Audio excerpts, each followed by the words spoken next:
Judy, how you doing? Hey, Ryan, I'm great. How are you? Oh, I'm doing good. I'm getting ready for my paternity leave. I'm going to be out for January having my second kid. Are you ready, Ryan? No, not ready. Okay. Yeah, Okay. yeah. Yeah, I get it. Well, we're all looking forward to you not being out. That's not what we're looking forward to, but for you to have a happy, healthy baby and add to your family and, seeing your beautiful wife, how you balance too. One's a piece of cake. Oh my gosh. And it's weird, like realizing we have to live every single day of this newborn's life. It's not like I can fast forward to like 4 months in. It's like, no, No, I got to have every one of those days I got to be on. It's like, that's it's a right. lot to kind of look back on pictures and it's like, oh my gosh, we got this 4-year old to this point. Yeah. And if we want kid number 2 to get to this point, it's 4 years of it. I know that sounds kind of obvious, but it's a No. little heavy. So No, it is heavy, but it's one of the most amazing things you'll ever do in your life. And having one in college right now, and everybody said it to me, and I was always like, yeah, I've heard it before. It goes so fast, or mhm. you'll miss these days, but you will. And it does go so fast. It's crazy. I know I was looking at her back in the car seat yesterday because she was saying all these funny things. She got mad at me because I kept looking back at her, like trying to like soak in the 4-year-old age, which is such a great time. I mean, Christmas right now, she is just like alive with the spirit of Christmas. Yeah. Are you doing Elf on the Shelf, Ryan? Is that something your family's bought into? No, we aren't doing Elf on the Shelf, but boy, is she lucky to grow up in the time that we grew up in. We got her like this Harry Potter Advent Lego calendar. So Okay. every single morning, she gets a really tiny Lego thing. It's like, are you 24 toys in a row? Like, we didn't have that kind of stuff, Mm. when I was growing up. It's amazing. Ryan, I have a wine advent calendar. Mm. And to look at it, I think Christmas was supposed to be 8 days ago.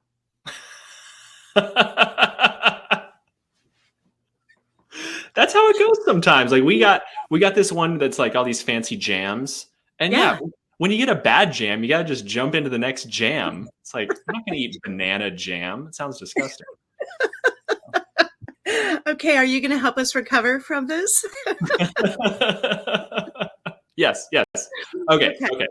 okay. So weather in India, right? Weather Mm, on the East Coast right now.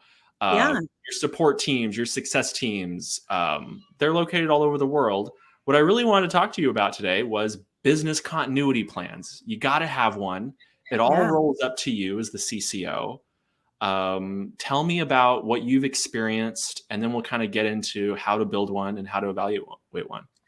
Yeah, it's a great topic. It really is. It's funny. You don't think about it until you need it.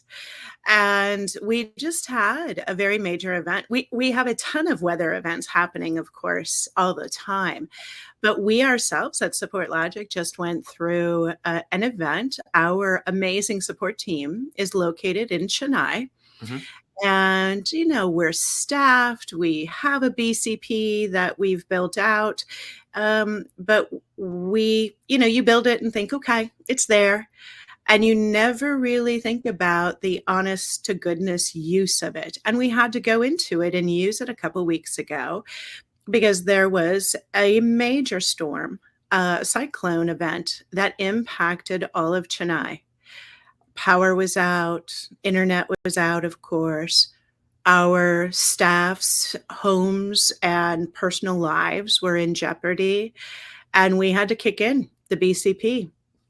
And I am so proud. I'm so proud of my staff for what they did and how they stood up and functioned through something that was just absolutely changing the city that they lived in, minute by minute. And yet you take a breath at the end and you say, okay, how did we do? And I think a lot of people will test their BCPs, and there'll be a moment probably once a year, maybe more than once a year, depending. And you test it. But, one of the things that really came through for me is testing is one thing, but the real life application of it. And, something we didn't have in our BCP that really would have been so important was more of, and people will not be surprised that I'm touching on this, more of the emotional side of the house. Our BCP, Ryan, was focused on the people, the process, the vendors, everything that you would put into a good BCP.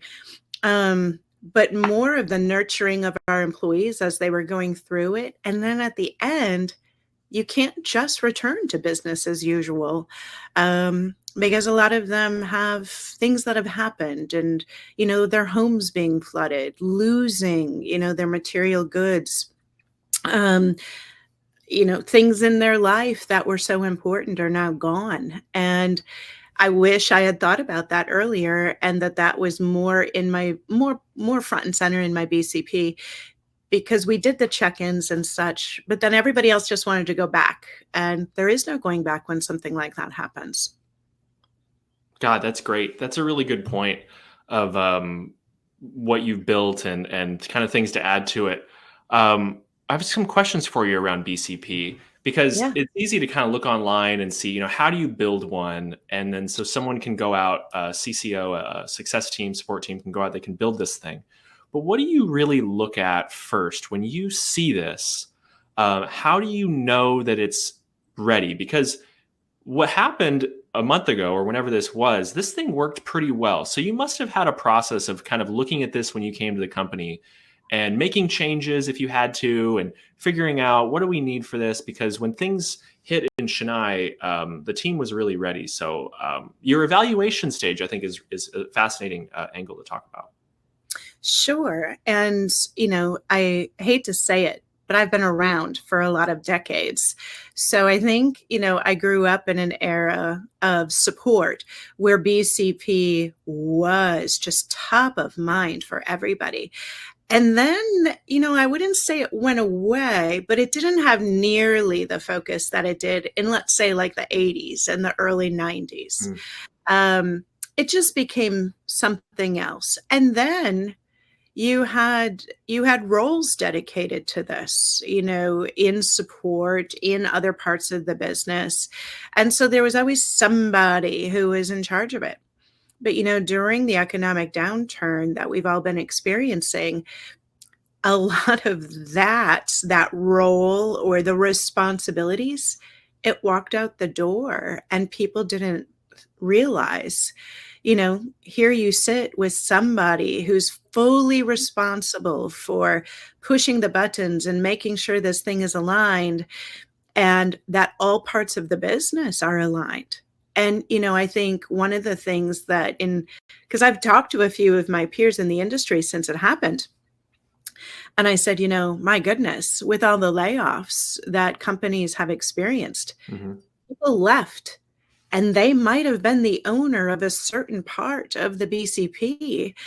And if somebody new came in, or if the role was, remaneuvered into, well, now you have this and you have that, there wasn't enough focus for a lot of organizations on this. So people have big gaps right now in their BCPs, because either you lost the people, you changed tools, and your new tools didn't get aligned. And one of the things, for instance, AI, people are acquiring tools and changing tools at a very rapid rate.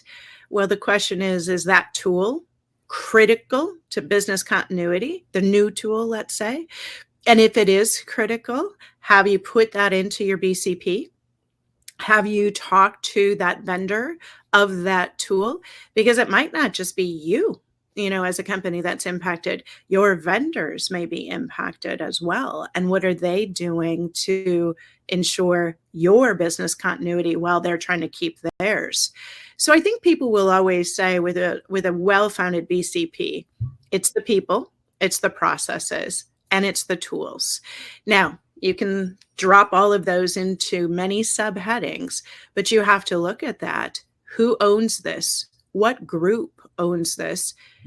Most importantly as well, in companies, and, a couple weeks or maybe a month ago, Ryan, you and I talked about breaking the silos and all of that. Well, when you build out a good BCP, it's not just support. It's every part of the business. And Does finance know? Does HR know? Does product and engineering know? Because everybody thinks about the customer facing, and that's important. We need to continue to be able to provide, the ideal customer experience. But if we're down, who else in the company is stepping in? Who's helping? Who's assisting? And what is their role? Um, and I would say for us, when we triggered our BCP on the morning that we knew the cyclone was going to happen, we caught a couple groups a little bit off guard, like, oh, we have a BCP, and it's like, we do. And you know what? That's the first thing I'm going to handle at the end. I'm going to come back and make sure everybody knows what it looks like and such. And it's not a full-time role for us here, but we definitely have to have somebody who constant care and feeding of a BCP. That makes a lot of sense. I want to kind of touch on some of the things that you talked about there in the middle. You've got a BCP being supported by people, process, technology, and you're right. There's parts of the organization, HR, finance, that are on a day-to-day in charge of running the business in one way. But you're right. There's so much value in keeping them apprised of what that BCP entails, because there's got to be the resources there to act on it, right? And if layoffs happen, if technology changes, I kind of see where you're kind of seeing this is from the entire business. Everyone's got to keep the continuity in mind of what's involved in there. That makes a lot of sense. Can you go deeper on how that can kind of be done across the organization? You've got the BCP, but how would you kind of blow that out to the whole org? Yeah. So I think for sure making, the document, your living, breathing document, right, available to everybody in the organization that needs to see that and understand roles and responsibilities is so important, right?